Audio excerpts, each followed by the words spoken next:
You have 3 days to leave the house. My sister Emma smirked across the dinner table. Mom and Dad just watched in silence. I didn't flinch. I reached into my bag, pulled out the property records, and placed them beside my untouched plate. Actually, I said, voice calm but cutting. You all have 24 hours. Their forks dropped. Emma's smirk faded. It should have been a peaceful Sunday dinner. Rosemary chicken mashed potatoes and firelight dancing on the walls. But in my family, betrayal always arrived dressed in politeness. What they didn't know was that while they whispered behind closed doors, I had prepared. While they schemed, I had receipts. And while they plotted to push me out, I had quietly built the legal walls that would keep them out. That night wasn't just the end of a meal. It was the beginning of a reckoning. 3 years ago, this house was days away from foreclosure. Dad had lost most of his retirement in a bad investment scheme, and Mom's medical bills had stacked higher than the kitchen ceiling. Emma, she was off in Colorado living her yoga influencer dream, posting photos from Bali, while I was scraping together cash to pay the gas bill. I never told them how close we came to losing everything. I just acted. I refinanced the mortgage under my name, took out a business loan using my freelance design income as collateral. I worked 60-hour weeks from the cramped guest room, often falling asleep next to spreadsheets and overdue notices. They didn't ask how the bills got paid. They just thanked God the foreclosure letters stopped arriving. And I let them believe whatever they wanted because I wasn't doing it for applause. I was doing it because this house held every memory that still felt real to me. The floral wallpaper Mom picked out in 1998. The scorch mark on the deck from the fireworks Dad let us light one reckless July 4th. Even the creaky third step, the one that always gave me away on late-night fridge raids. This place was home not just in bricks and beams, but in blood. I remember the day the deed was transferred into my name. Mom and Dad signed it over at the lawyer's office, their hands shaking. "Are you sure?" the lawyer asked. Dad nodded. "It's the only way we survived this." I was calm on the outside, but inside I felt the crushing weight of inheritance without celebration. Responsibility, not privilege. That same night, Emma called the first time in months, not to check in, but to brag about her new Jeep and how her boyfriend had proposed with a sapphire ring. I didn't tell her about the house or the debt or the fact that I'd eaten instant ramen for 3 days straight. She wouldn't have cared. Or worse, she would have found a way to twist it into something ugly like she always did. Growing up, Emma was the golden child star cheerleader valedictorian, Daddy's little sunshine. I was the quiet one, the one who never asked for much. And because I never demanded, they forgot to offer. But I remembered everything. Every skipped birthday, every emergency phone call she ignored, every time Mom said, "She's just busy, sweetheart. Don't be jealous." I wasn't jealous. I was exhausted. So when Emma walked back into this house 2 weeks ago with her perfectly straightened hair, monogrammed luggage, and that same condescending smile, I knew something was coming.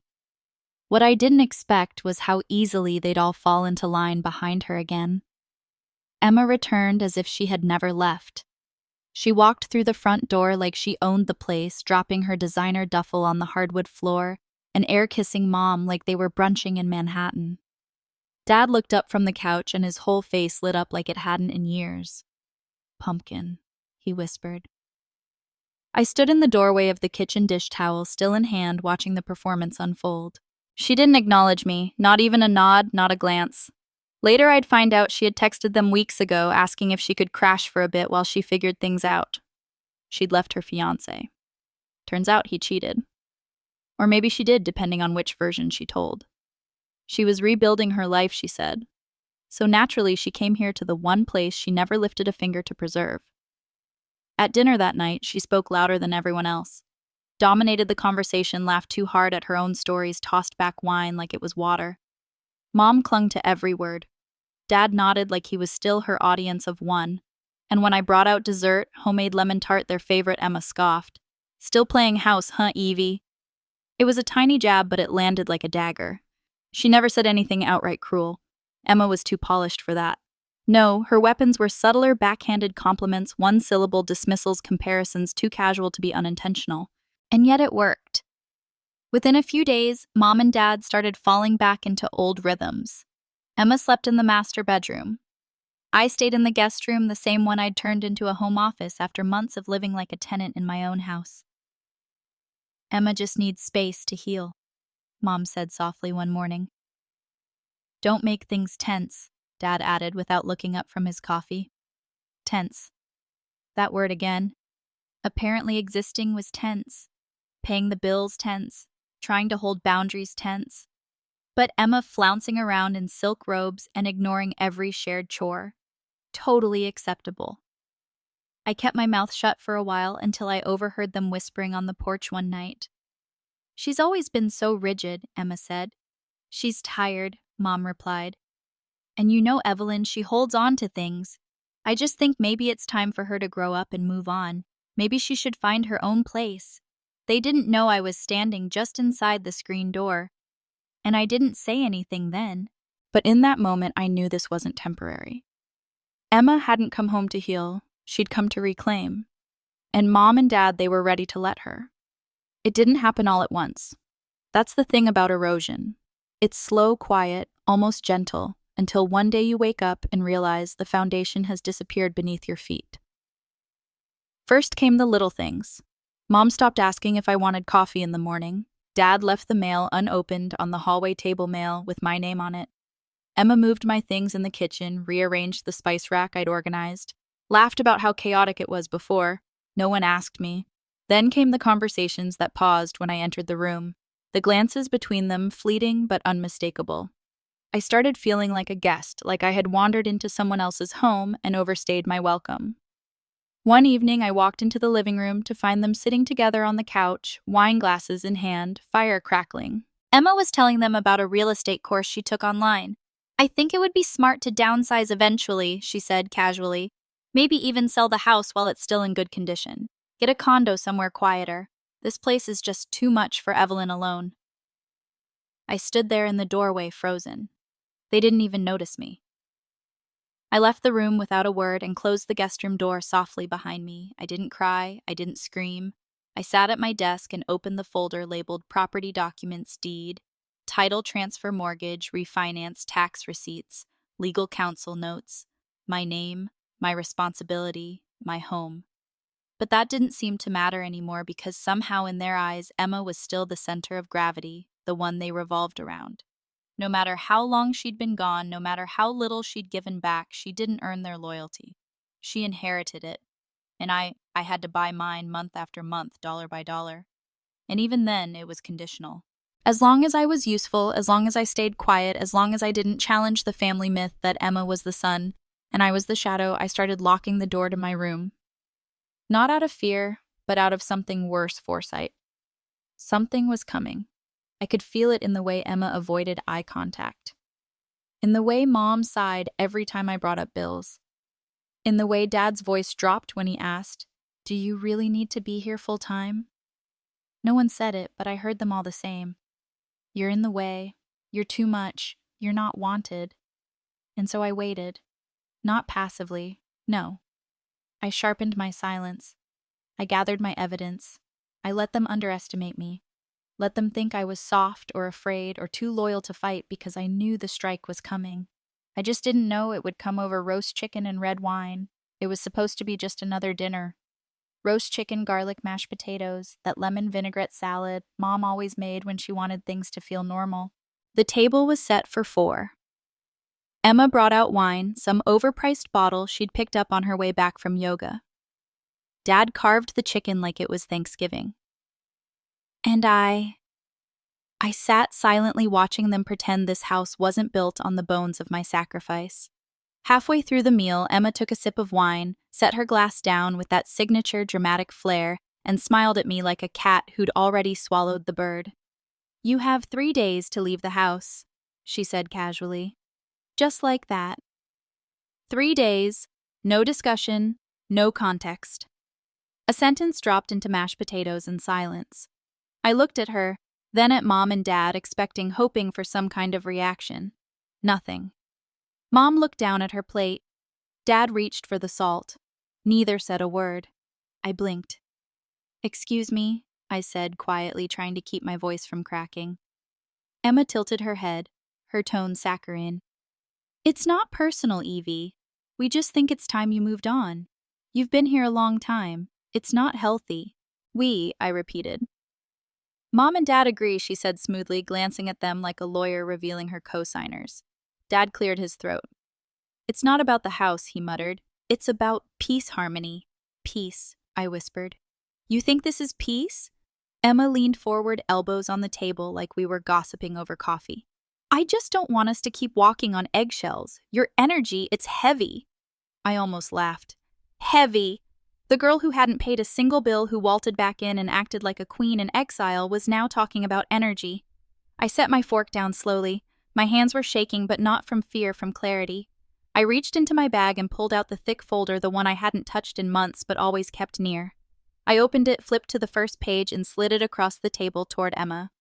The deed in my name. Signed, notarized, filed 2 years ago. Then I looked them in the eyes, all 3 of them. Actually, I said calmly, you all have 24 hours. The silence that followed felt like thunder. For a moment, no one moved. Emma stared at the deed like it was written in another language. Mom's eyes flicked to it, then to me, wide with something between disbelief and fear. Dad set his fork down slowly, as if trying to keep the table from shaking. I don't understand, Emma said, voice brittle. This isn't real. It's very real, I replied, my voice low but steady. Signed, notarized, legally binding.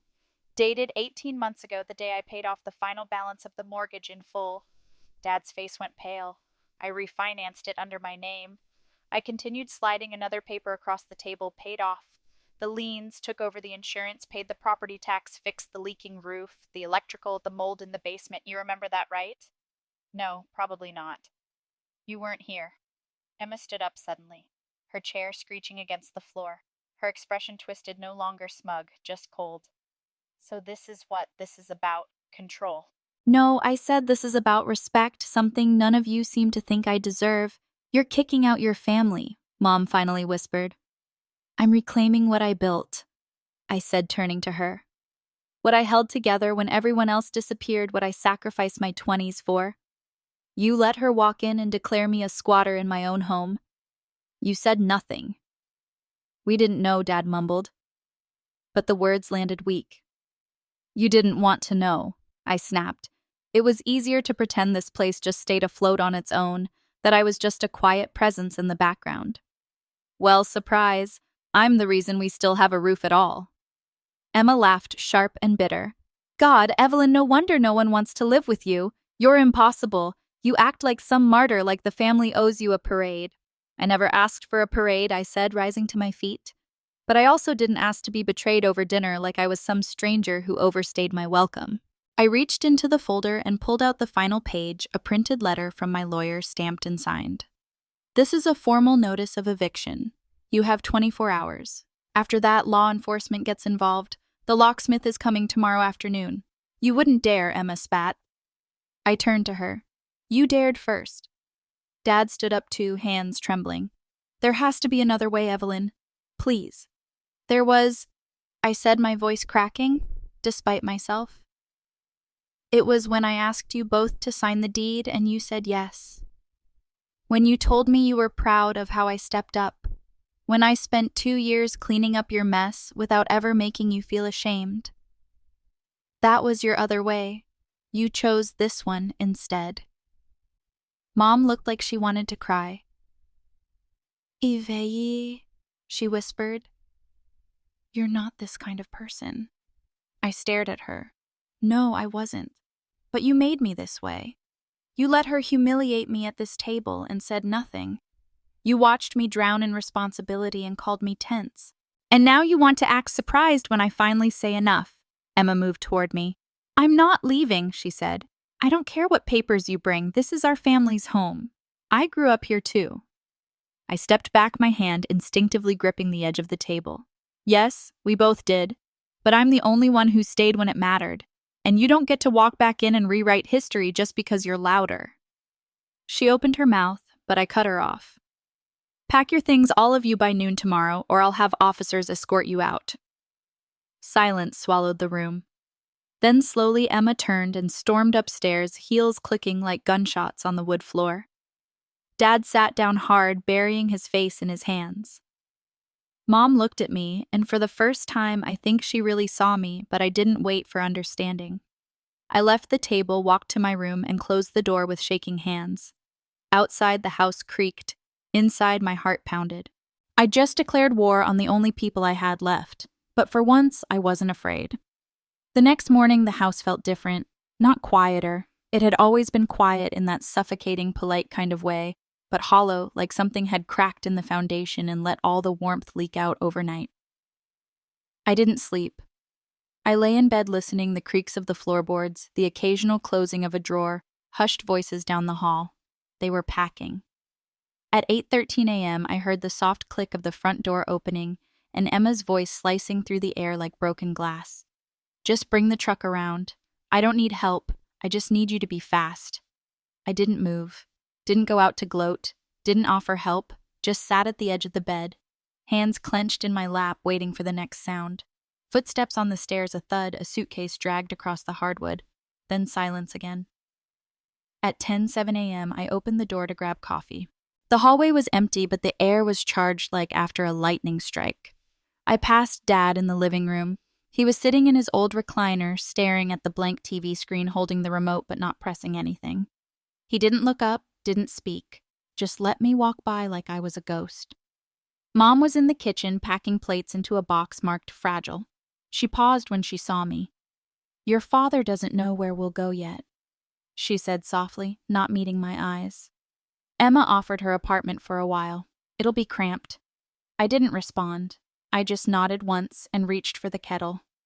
"She didn't mean to," she began. "She did," I interrupted. "And you let her." Mom's shoulders sagged. She didn't argue, didn't cry, just picked up the next plate and wrapped it in newspaper. By 11:40 a.m., the front door opened and closed 3 times in quiet succession. Once for Emma, once for Mom, once for Dad. No goodbyes, no final words, only the sound of departure and the wind against the windows. At 12:03 p.m., I locked the door, turned, the bolt slowly felt it click into place. It was done. No screaming, no physical fights, just a fracture deep and clean. The kind that doesn't bleed on the outside but never fully heals. I walked the perimeter of the house room by room. Their things were gone. Their presence wasn't.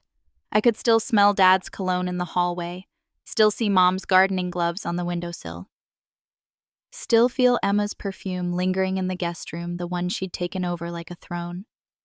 I didn't touch anything, not yet. I just stood in the center of the living room, the space we'd once called family, and let the silence settle in like dust. For the first time in years, the house was mine. But it didn't feel like victory. It felt like aftermath. The first morning without them was eerily quiet.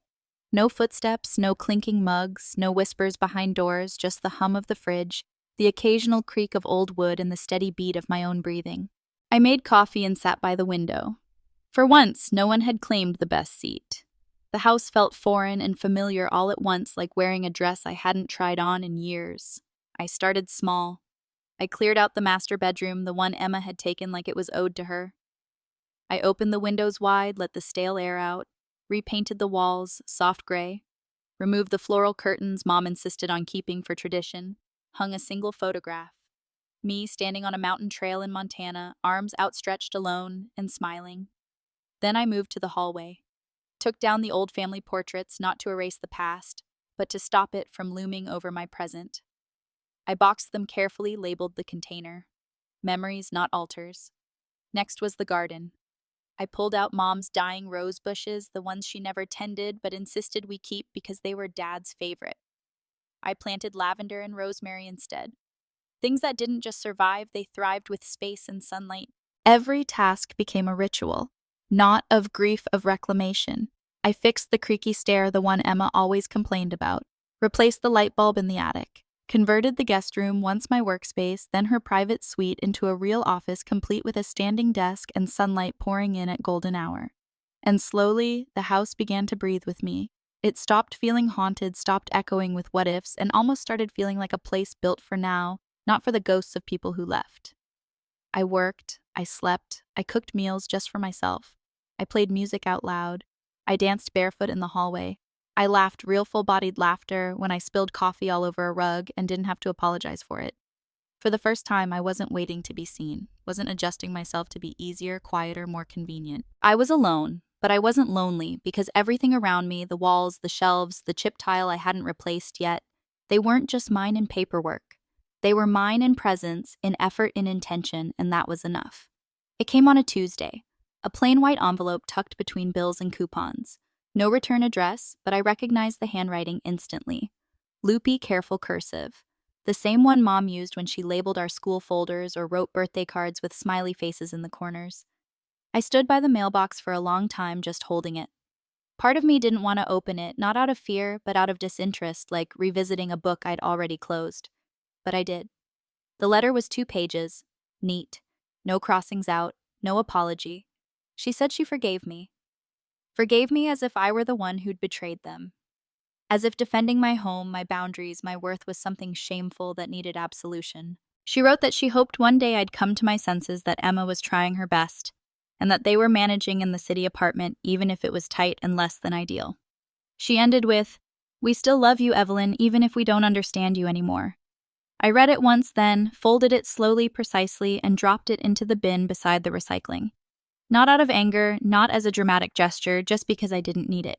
I didn't need love wrapped in conditions, didn't need to be understood by people who never bothered trying.